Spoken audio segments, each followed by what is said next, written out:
Il est 8h50 et ce matin, on vous parle du gel hydroalcoolique avec Isabelle Rousseau. Bonjour. Oui, bonjour. Merci d'être avec nous ce matin. Vous êtes dermatologue et membre du bureau du syndicat national des dermatologues. Oui. Et on va revenir sur cette information concernant le gel hydroalcoolique qui pourrait fortement irriter la peau cet été avec le soleil. Oui, tout à fait.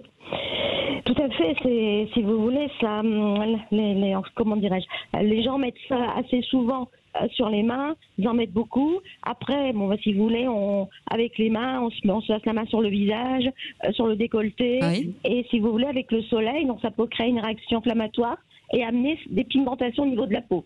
Alors, des brûlures, voilà, oui. Oui, et parce qu'en plus, il faut juste comprendre que le gel ne s'évapore pas tout de suite, hein, ça reste. Exactement. Alors, si vous voulez, on le voit bien quand on en met sur les mains. Il faut frotter les mains assez souvent pour vraiment enlever cette sensation de gel sur les mains. Hein. Donc, il faut faire très attention. Allez-y, je vous laisse poser la question. Non, mais c'est pas ça. C'est que ça provoque donc forcément des brûlures à un moment donné. Alors, si vous voulez, ça provoque des brûlures, des irritations d'abord, puis après des brûlures au niveau des mains, hein, quand on en met trop souvent. Hein. Et bien évidemment, si vous voulez, avec les mains, qu'est-ce qu'on fait? On prend, on se touche le visage, on se touche le cou.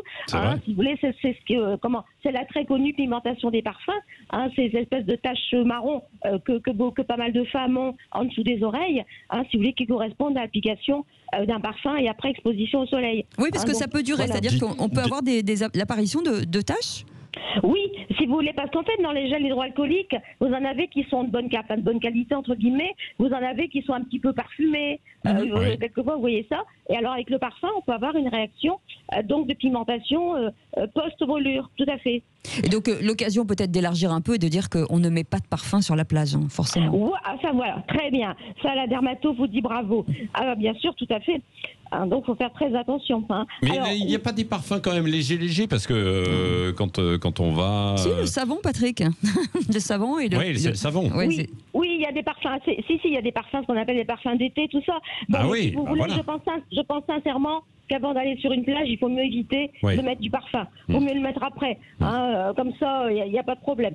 Et à la place du gel, essayez vraiment de privilégier du savon, de l'eau et du savon qui détruit tout aussi bien le virus. Hein. Oui, donc, voilà. Isabelle Rousseau, le manque de lumière pendant le confinement, est-ce que ça veut dire que la peau est moins bien préparée au soleil ? Non. Non, si vous voulez, non, parce que préparer, si vous voulez, ça c'est bon, préparer sa peau, il y a des gens qui vivent dans des pays chauds, d'autres qui vivent dans des pays plus froids. Si vous voulez, c'est une question vraiment de pigmentation de la peau.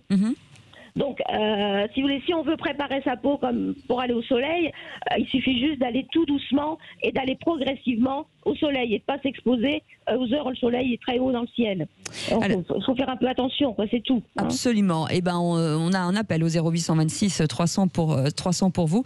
Ariane est avec nous. Bonjour Ariane. Bonjour Cécile, bonjour Patrick et bonjour Madame Rousseau. Bonjour. Alors oui, moi j'avais une question à poser. Moi j'ai la peau particulièrement sensible. Avec le corona, moi le gel hydroalcoolique il m'a asséché complètement les mains. J'avais des plaques rouges. J'avais des plaques rouges, donc on m'a conseillé de passer au savon. Mais là avec les grandes chaleurs et l'été, j'ai déjà de base, je sais que si je dois changer de savon régulièrement, etc. Et je voulais savoir si il y en avait un qui serait peut-être plus adapté en ce temps de Covid pour les peaux sensibles comme la mienne, quoi. Qui soit moins abrasif, vous voulez dire peut-être. Voilà, c'est ça. Isabelle. Oui, alors vous pouvez utiliser ce qu'on appelle un pain sur gras, un pain sans savon. Si vous voulez, vous avez des formes qui sont quand même moins irritantes.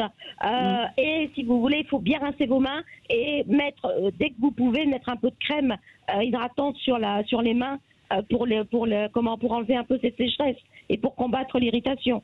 Surtout le soir. Le soir, avant de vous coucher, vous mettez une bonne couche de crème, hein, et vous, comme ça, vous aurez la peau. Les mains se réparent vite, hein, quand même. Il n'y a pas de problème. Et justement, pour se préparer au soleil, comment on se prépare ? Est-ce que certains prennent certaines pilules justement pour préparer la peau ? Est-ce qu'il faut y aller progressivement ? Peut-être une demi-heure par-ci, une demi-heure par-là pour commencer ? Voilà. Alors, si vous voulez les pilules, en fait, ça, c'est juste pour augmenter la couleur de la peau. Donc, ça ne sert à rien vis-à-vis du soleil. D'accord. Et si vous voulez vraiment préparer votre peau et aller tout doucement, éviter de brûler, Exactement, il faut y aller plutôt le matin, hein, y aller un peu en fin de journée, y aller progressivement, et éviter l'exposition brutale. Là, si vous voulez, votre peau ne sait plus quoi faire et forcément, elle va brûler. Hein. Et elle va réagir. Vraiment, voilà. Hein, donc, il faut aller doucement et vraiment là, on profitera beaucoup plus des vacances. C'est ça, et mettez de la crème assez régulièrement. Merci beaucoup, hein, Isabelle Rousseau, d'avoir été avec nous. Et Isabelle Rousseau, je vais y arriver, dermatologue. Merci beaucoup, merci à vous. Merci, et membre du bureau du syndicat national des dermatologues. Voilà, vous faites attention, vous lavez bien les mains, voilà, tout va bien se passer, et puis vous vous protégez cet été. C'est vrai qu'on a ce réflexe de mettre du gel hydroalcoolique. Et, non, mais même l'été, de temps en temps, quand même, pour se nettoyer, etc., quand on revient de la plage. C'est plus pratique que le savon. Un savon, si vous n'avez pas d'eau, etc. Bon. Non, mais bon. Moi, je dis ça. Mais moi, je dis rien. Vous en mettez un tout petit peu. Oui, un petit peu, mais achetez-le surtout de bonne qualité. Vous ne le mettez pas après sur les joues, etc. Surtout. Sur le bout du nez. Oui, c'est ça. Ça va, Patrick? De bonne qualité, le gel hydroalcoolique. Faites attention à ça. Dans un instant, on continue.